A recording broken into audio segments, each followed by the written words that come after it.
கர்த்தருடைய பரிசுத்த நாமத்திற்கு மகிமை உண்டாவதாக. இந்த காலை வேளையிலே கர்த்தர் நம்மை ஒன்று கூட்டி சேர்த்தோட கிருபைக்காக கர்த்தரை நாம் ஸ்தோத்தரிப்போம். ஸ்தோத்திரம் ஸ்தோத்திரம். நன்றி நன்றி அப்பா.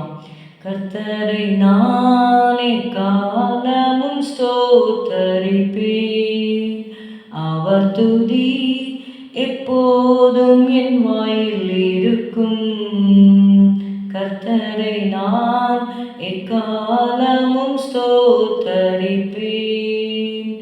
அவர் துதி எப்போதும் என் வாயில் இருக்கும். கர்த்தருக்குள் எந்த ஆத்துமாவும் களித்து மேன்மை பாராட்டிடுதே. ஒருமித்தே நாம் உயர்த்திடுவோமே கருத்தாய் அவர் நாமமே. கர்த்தரை நான் எக்காலமும் ஸ்தோத்தரிப்பேன். அவர் துதி எப்போதும் என் வாயில் இருக்கும். யோவான் 16வது அதிகாரம் 13வது வசனம். Let's turn our Bibles to John 16 and verse 13. Howbeit, when he, the Spirit of truth, is come, he will guide you into all truth. For he shall not speak of himself, but whatsoever he shall hear, that shall he speak, and he will show you things to come. சத்திய ஆவியாகிய அவர் வரும்போது சகல சத்தியத்திற்குள்ளும் உங்களை நடத்துவார். அவர் தம்முடைய சுயமாய் பேசாமல் தாம் கேள்விப்பட்டவைகள் யாவையும் சொல்லி வரப்போகிற காரியங்களை உங்களுக்கு அறிவிப்பார். Here we see the work of the Holy Spirit or the person of the Holy Spirit. The Holy Spirit is a divine guide. நம்மை வழி நடத்துகிறவர் தான் பரிசுத்த ஆவியானவர். Jesus shows that spiritual truth is not discovered by human wisdom alone. நமக்கு இருக்கிற மனித ஞானத்தை வைத்து நம்மளால் ஆவிக்குரிய சத்தியங்களை அறிந்து கொள்ள முடியாது என்பதை இயேசு இந்த இடத்திலே சுட்டி காட்டுகிறார். அதனால தான் அவர் சொல்லுகிறார், சத்திய ஆவியாகிய அவர் வரும்போது என்று சொல்லி அவர் சொல்லுகிறார். இந்த சத்திய ஆவியானவர், who is the Sathya who is the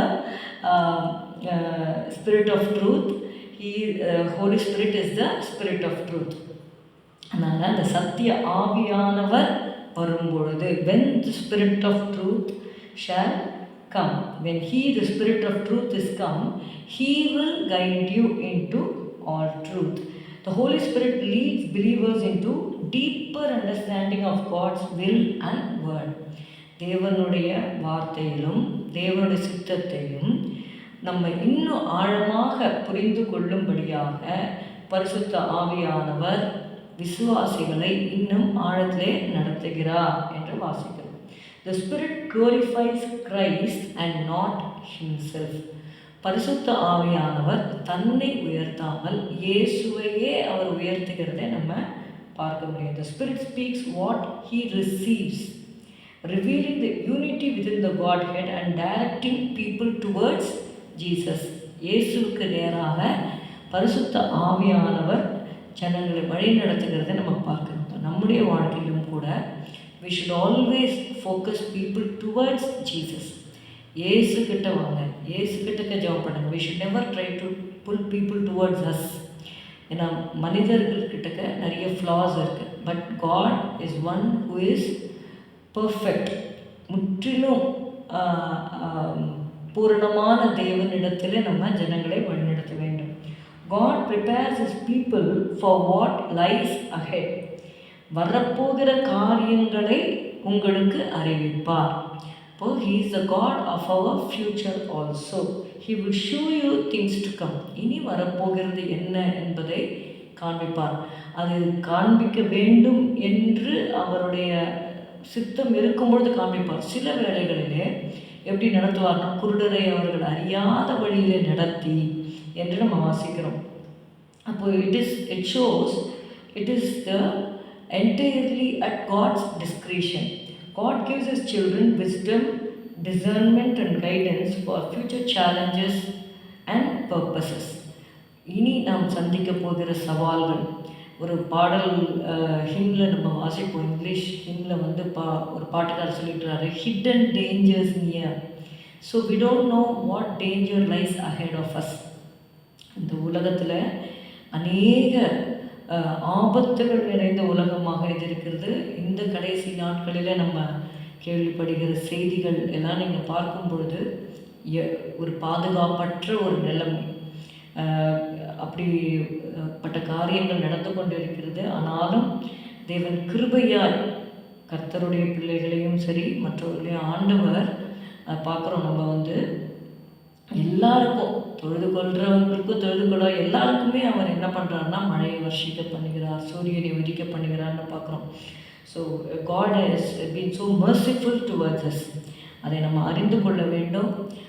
இனி வரப்போகிற காரியங்களுக்கு நம்மை தேவன் ஆயத்தப்படுத்துகிறார், அதற்குரிய ஞானத்தை தருகிறார். அதற்கு தான் நம்ம we should always seek the guidance of the Holy Spirit. பரிசுத்த ஆவியானவற்றை ஒவ்வொரு நாளும் ஆண்டவரே நீங்கள் இந்த வழி நடத்துங்கன்னு சொல்லி அவருடைய வழி நடத்தலை நம்ம கேட்கும் பொழுது நிச்சயமாகவே அது நமக்கு ஆசீர்வாதமாக இருக்கும். ஸ்தோத்திரம் அப்பா, உம்மை துதிக்கிறோம் துதிக்கிறோம் துதிக்கிறோம் ஆண்டவரே.